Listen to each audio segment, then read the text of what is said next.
বেবাক বখাকতেই নাইকলেই সাবধানে সামং তাংজাক মন্ত্রী সুধাংশু দাস सांग्रं सालो सकबाय थाङै खयरपुरनि भेटेनारि कलेज बेरायनायखा कलेजाव रोंस्रोंनाय रगनि सेबसाबनो खबै नांगुगमानि मानिखोनि रगबो नायखलि नायखा तै नांगुगमानि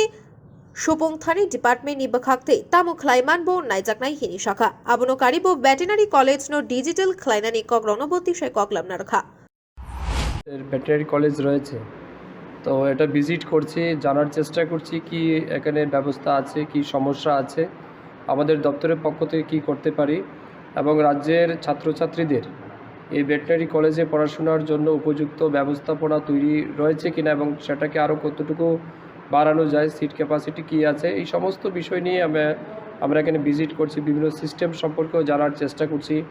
বিভিন্ন যেগুলি ল্যাব রয়েছে কী কী কাজ সেখানে করা হয় কী রকমের টেকনিক্যাল সেখানে যুক্ত রয়েছে সব কিছু নিয়ে আমরা দেখছি লক্ষ্য করছি অনেকটাই ভালো এবং আমরা লক্ষ্য করছি এটা ত্রিপুরা রাজ্যের ছাত্রছাত্রীদের জন্য অত্যন্ত গুরুত্বপূর্ণ একটা অপরচুনিটিস যে তারা এখানে পড়াশোনার সুযোগ পাবে এখান থেকে তারা ডিগ্রি করতে পারবে এবং ইন ফিউচার এগুলিকে আমরা অর্থাৎ ডিজিটাল ক্লাসরুম এখানে ডিমান্ড উঠেছে আমি আসার পরে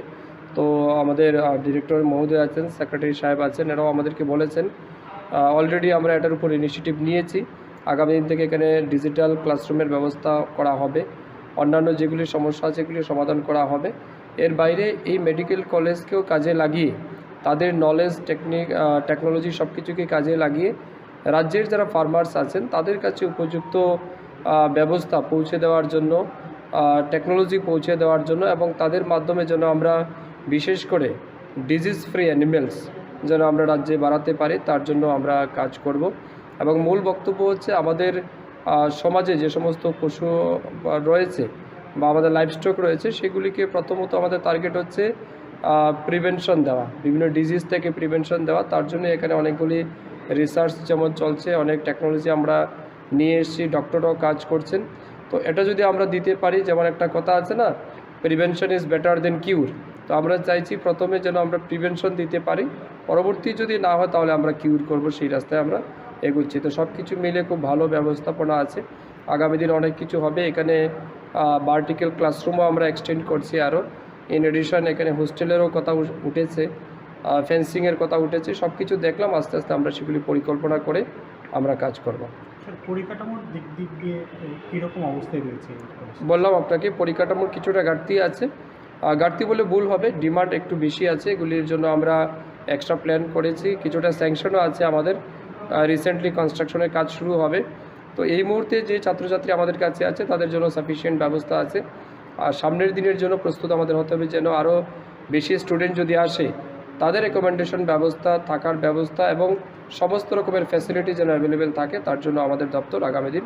সিদ্ধান্ত নিয়ে কাজ করবে পানীয় জলের একটা সমস্যা রয়েছে যে একোয়া গার্ডেন রয়েছে নষ্ট রয়েছে এটা নিয়ে কোনো আলোচনা জাস্ট দেখলাম আমি নিশ্চয়ই এটা নিয়ে আমরা আলোচনা করবো very shortly this problem will be solve thank you sir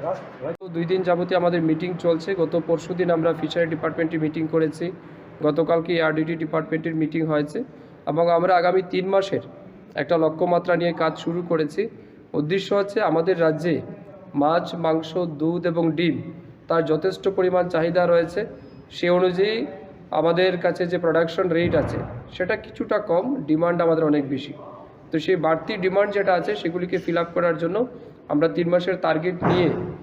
কাজ শুরু করেছি কীভাবে এগুলিকে এক্সটেনশন করা যায় বিভিন্ন স্কিমের মাধ্যমে সাবসিডি স্কিমের মাধ্যমে আমরা ফার্মার্সের কাছে পৌঁছে যাব যারা আনএমপ্লয়েড ইউথস আছে তাদেরকেও আমরা মোটিভেট করব উৎসাহিত করব যেন তারা এই সমস্ত কাজে যুক্ত হয় এবং আমাদের মূল লক্ষ্য হচ্ছে একাধারে আমাদের সেই মাছ মাংস ডিম দুধের চাহিদা যেটা রয়েছে সেটা যেমন বৃদ্ধি করতে হবে ইন দ্য সেম টাইম যারা আনএমপ্লয়েড ইউথস রয়েছেন তাদেরকেও কর্মসংস্থানের ব্যবস্থা তৈরি করতে হবে তো দুইটা লক্ষ্যমাত্রা নিয়ে আমরা কাজ করছি এবং আমার বিশ্বাস এই দুইটা ক্ষেত্রে একটা আরেকটার সাথে কিন্তু অঙ্গাঙ্গিভাবে যুক্ত আমরা যদি চাহিদা যেটা আছে এটা বাড়াতে পারি অটোমেটিক্যালি সেখানে স্বরোজগার বৃদ্ধি পাবে কাজ করার সুযোগ পাবে যুবকরা তো সেই লক্ষ্যে আমরা কাজ করছি অনেক প্ল্যানিংও আমরা করেছি রিসেন্টলি 3 মাসের টার্গেট নিয়ে আমরা মাঠে নেমেছি আমরা প্রত্যেক দিন কেউ না কেউ ফিল্ডে যাব কতটুকু আমরা যেগুলি আগরতলাতে বসে সিদ্ধান্ত নিলাম আমাদের ফিল্ড লেভেলে এটা কতটা ইমপ্লিমেন্টেড হয়েছে সেটা নিয়েও কিন্তু আমরা চর্চা করব, আমরা ফিজিক্যালি দেখব এবং নিশ্চিত সেই জায়গাতে আমরা আগামী দিনে এগিয়ে যেতে পারবো। Thank you sir. রাজাখড়াগুলি নিতাইনি গকথুম রিপোর্ট খুবই।